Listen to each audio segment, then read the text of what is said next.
Well, when I was 16 years old, we moved from Aix-en-Provence in southern France to Baton Rouge, Louisiana. It was a big culture shock.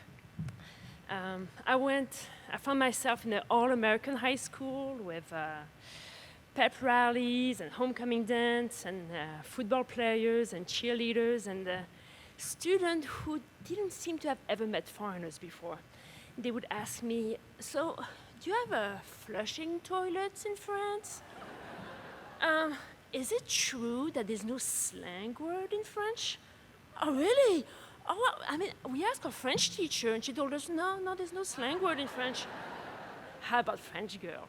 Is it true that they don't shave their legs? Is it true that they don't wear bras? That they don't wear what? She doesn't even know the word. So anyway, it was rough at first, but little by little, it got better. I got over the culture shock, my English got better, and I met a boy. He was an all-American boy. He was tall, blonde, blue-eyed, athletic, a lot of muscles, and a car. I mean, where I came from, you had to be 18 just to get your driver's license. But there he was, 16, the Pontiac Firebird with T-top and zebra-stripe interior. I know. So we started dating, and I met his parents. He met my mom. And then one day he said, hey, next weekend we're going to Natchez, Mississippi to visit my grandparents. Would you like to come with us? I said, sure. He said, well, there is one thing you should know. My grandma might be a little out of sorts because of what happened last weekend. I was like, oh, what's that? Well, you see, my grandma is allergic to wasps. What? Yeah, wasps. You know what those are? Yeah, I do. And I did, because you see, the previous years in France, in history class, we had studied the colonization of America. And I had learned that wasps meant white Anglo-Saxon Protestant. It just didn't really fit the conversation. I mean, I figured like allergic was a figure of speech, and meaning she couldn't stand them, but still, it wasn't really making sense. So, wait, what happened to your grandma? Well, you see, she was gardening when suddenly a group of wasps attacked her. I know, it was really awful. She had to be taken to the hospital.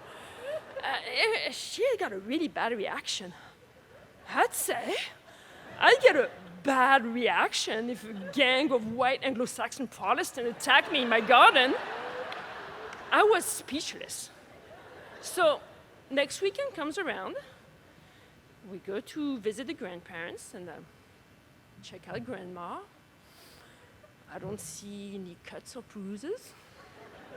But do notice she's a wee little thing. I mean, she's like 4'11", 100 pounds. The brutes! And you know what was really upsetting is nobody else seems to be making a big fuss about this. My boyfriend, his parents, grandpa. It's like, oh, you know, I'm glad you're feeling better. Oh, that's good. Just take it easy today. But that's it. No indignation. No addressing the elephant in the room that there's mob of white Christian maniacs terrorizing the streets of Natchez, Mississippi. And you know, one more, she herself was a white and Anglo-Saxon Protestant. If those people could do this to one of their own, imagine what else they were capable of. I mean, I had heard that America was a violent place, but this took the cake. I mean, that's it. America was not for me. But, you know, I really loved that boy. And he would say things like, no. It's not like here in Louisiana, in Mississippi. One day we'll move to San Francisco and you'll love it there. And you know what? We did. We're still together. We eventually got married. We moved to San Francisco and we love it here. We've had a couple of kids. We've raised them bilingual.